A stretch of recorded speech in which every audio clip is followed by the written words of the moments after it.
Hello, Sean Briscoe again, CLSB Politics. So this is part two of my Project 2025 that we're going to be talking about. They want to get rid of the Inflation Reduction Act. It's one of Biden's more interesting things that he passed. I actually love it. It actually speaks to a much larger issue that's going on in the world that I don't think a lot of Americans are actually talking about very much.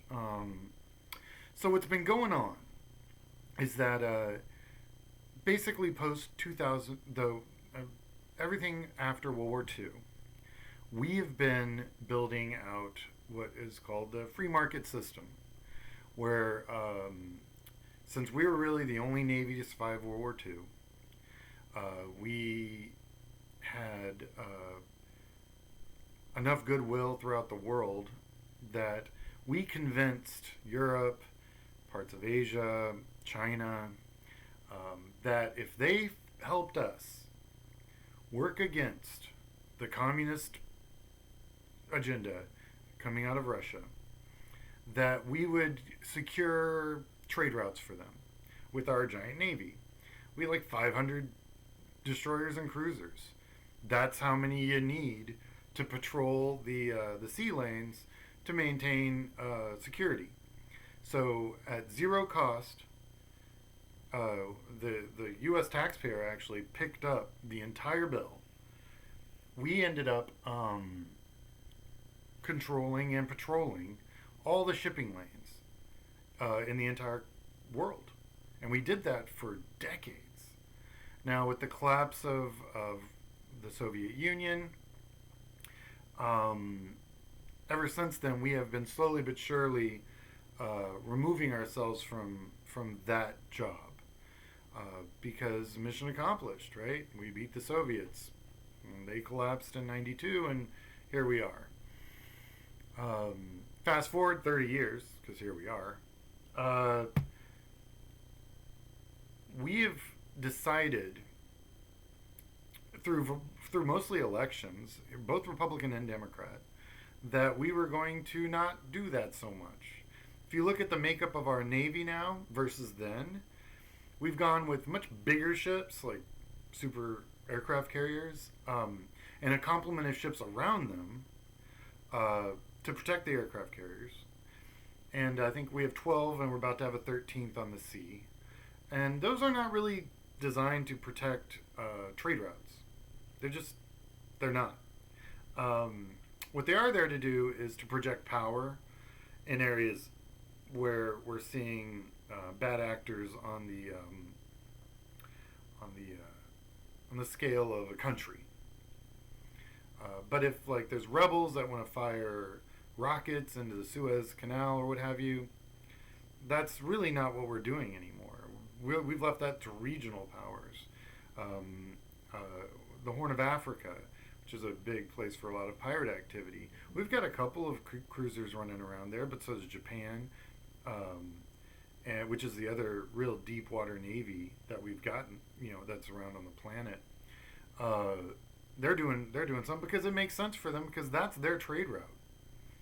Now, going back to the Inflation Reduction Act, the whole point of that was to bring manufacturing back to the United States, which makes sense if we're not patrolling the trade routes anymore. What we learned during COVID is that our supply chains were extremely vulnerable to policies in other countries that we have no say in, and it directly affect the livelihood and general well-being of our country. So with that knowledge, which was definitely eye-opening, I mean, especially at that scale, it was kind of amazing, actually. We learned. And honestly, corporate America learned. And they learned something that other companies had learned a long time ago. I mean, Japan's been building their cars for sale in America, here in America, since really the late 90s and 2000s. They figured out a long time ago shipping these cars across the ocean is actually really expensive, and there's insurance issues, and with the lack of control of the sea lanes, it's probably not very stable. Plus, you get a lot of goodwill if you can say made in America or assembled in America, as the case may be. Well, now they're expanding that to solar panels and micro. You probably heard a lot about integrated circuits and stuff that's made in Taiwan and Japan and China. Well, we've now said to China that you can't use any proprietary technology that we have any say over, and we have say over a lot of proprietary technology when it comes to integrated circuits. So they're effectively in a tight spot. Also, China's got a few other problems. And keep in mind, they were the big producer of goods. They're the reason inflation was kept down over the last 30 years, is because they had so much cheap labor. Well, if you look from the 90s to now, their cost for labor has gone up 1,200%. They're no longer competitive in the labor market globally. The only reason they're still in the market at all is because that's where all the manufacturing infrastructure has been built. So they have that going for them. But, like with the integrated circuits, most of that technology is proprietary. The software is controlled on the other side of the world, here or in Europe. Personnel that runs some of that equipment are from here or Europe. So they're not, and also they've been relying upon an extremely reliable uh, path to markets that we as a taxpayer have been subsidizing. $37 trillion worth of subsidization is what we've done as a country. You ask, why do we have that debt? That's what that debt is. We subsidized the entire global transportation security system for half a century. That cost $37 trillion. Then a couple of wars that were absolutely unnecessary.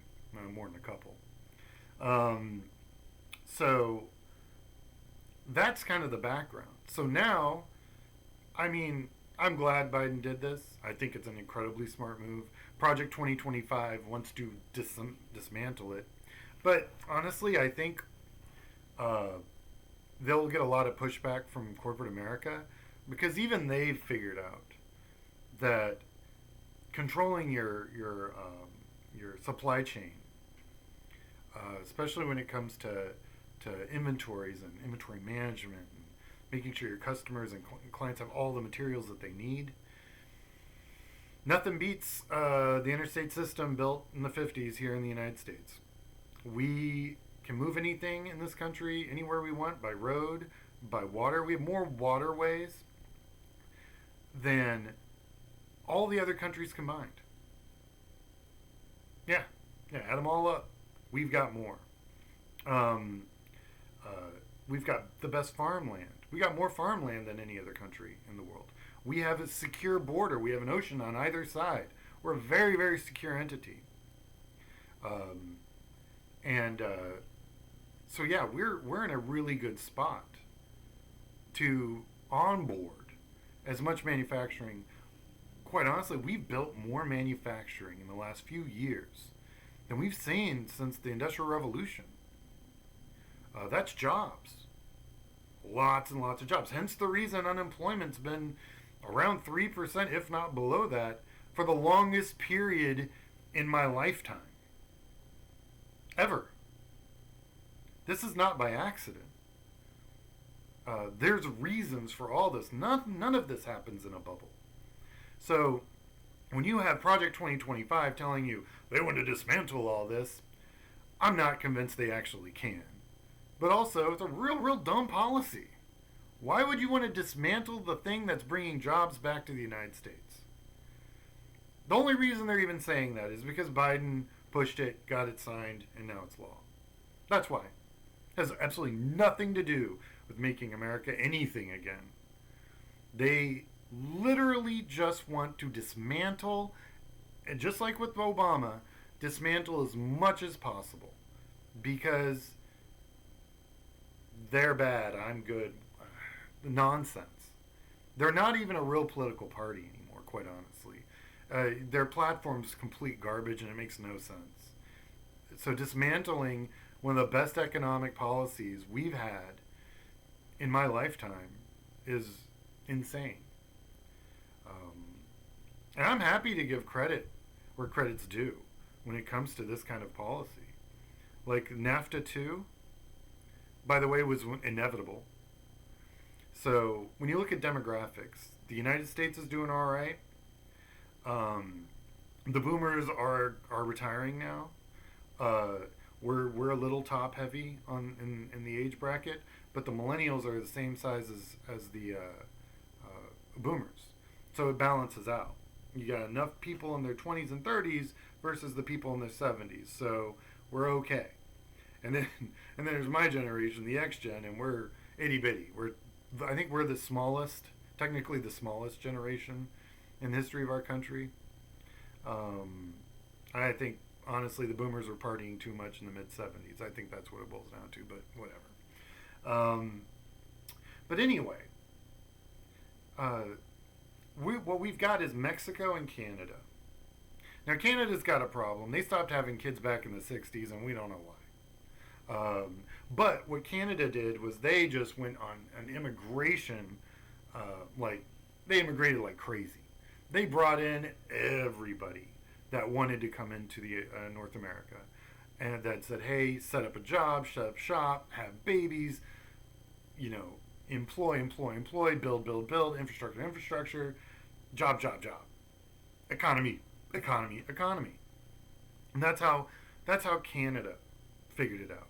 They didn't have babies. They just brought in everyone and anyone who wanted to come in and said, please be a functioning member of society. Lo and behold, and Canadians are so nice. That's exactly what happened. Now, Mexico didn't do that. Didn't have to. So I grew up in an environment that was about 98% Catholic. And I'll tell you, there ain't no small families in a Catholic community. They birthed their way into a healthy demographic.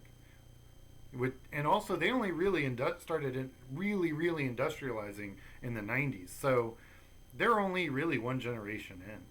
But they're Catholic and they're having babies, and they got a lot of them. And that's helping keep their demographics clean and whole. Whereas if you look at China, they had a real problem. They ended up that one child policy for 50 years completely gutted their population. There will be fewer people in China in 10 years than there are today. And they're past the point of no return, demographically speaking. They're cooked.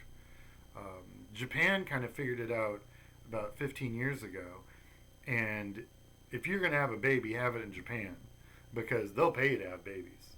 They understood where they were headed. They can do the math. They graphed the trending data, and so Japan's mitigating the damage as fast as cleanly as possible.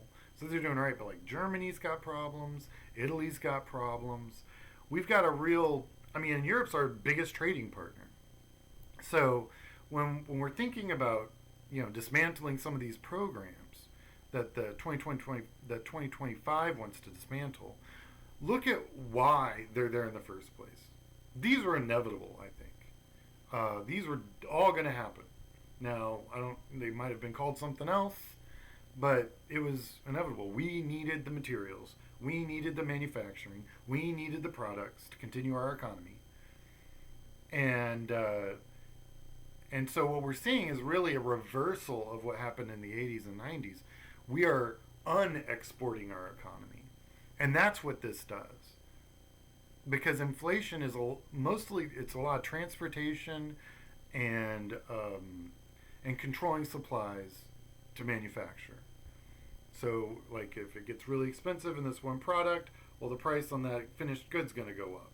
So if you can control that, then you can control this, and that's how it works. So I hope this helps. I'm not an economics expert at all, but I read a lot, and having lived through the last half century, it's simple to see why these are good policies and why 2025 is such a terrible idea to try and dismantle them. All right, I hope this helped. Uh, like and share my page. This is part 2 of my 2025 program.